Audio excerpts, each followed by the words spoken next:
po sa akin tong email na to. Ako, Doktora Santos, I did my research.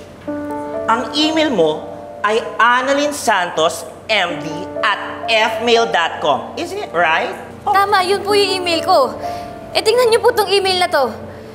Yung ginamit po sa Annalyn, imbes na letter L, number 1. Ha? Patingin? Hindi ko po email yan.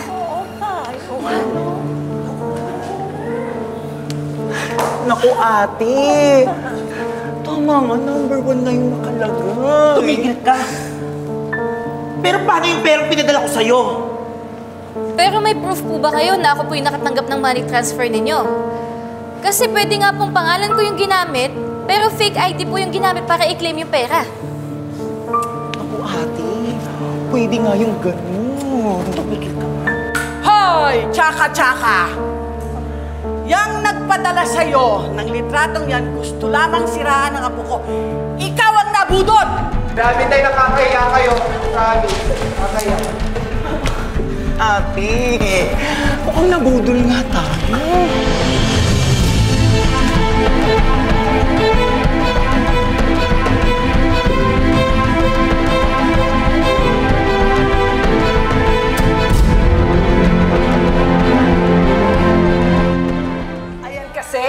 Dahil sa kagustuhan mong siraan ng alaga ko, nabudol ka tuloy ng 50 kyaw. Buti nga sa'yo. Paninira ba yung pagsasabi ng totoo? Eh, totoo naman, diba? Yung alaga mo, nagpa-opera kahit under contract siya. O ano naman ngayon, wala kang pakialam doon. Masyado kang pakialamera. Pwede ba? Ay! We're getting off topic here. Pangalan ng Apex at ng anak ko ang nasira dahil sa maling paratang nyo. Kailangan nyo humingi ng tawad.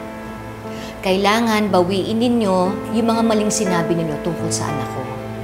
Madam, gaya nga nung sinabi ko, para lang din naman akong ina na gustong protektahan yung anak niya.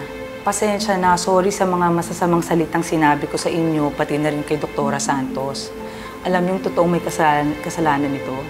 Itong si Chimi Chike. Ba't ako na naman? Gusto mo siraan? Ikaw naka-move on! Move on! Wala na nga daw na tayo mag-away-away, diba? Tama na!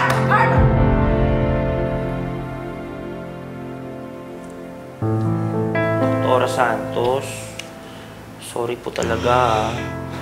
Akala ko kasi ikaw talaga yung kausap ko. Saka ikaw yung pinadalan ko ng 50,000 pesos ko. Alam mo, hindi sapat yung pagsusorry mo. Kailangan mong i-delete yung video kung saan mo binanggit yung pangalan ng anak ko. Kailangan mo tanggalin yun. At kailangan nyo maglabas ng panibagong video na maglilinis ng pangalan ng Apex at ng anak ko. Doc, I'm sorry kung talagang pinagpiestahan kayo sa social media, ha? Pero alam niyo sa tingin ko, yung alaga kong si Emerald ang target dito. Nadamay lang si Doktora Santos. Okay, Doc. I-delete ko po yung video and magpo-post ako online ng public apology kay Doktora Santos.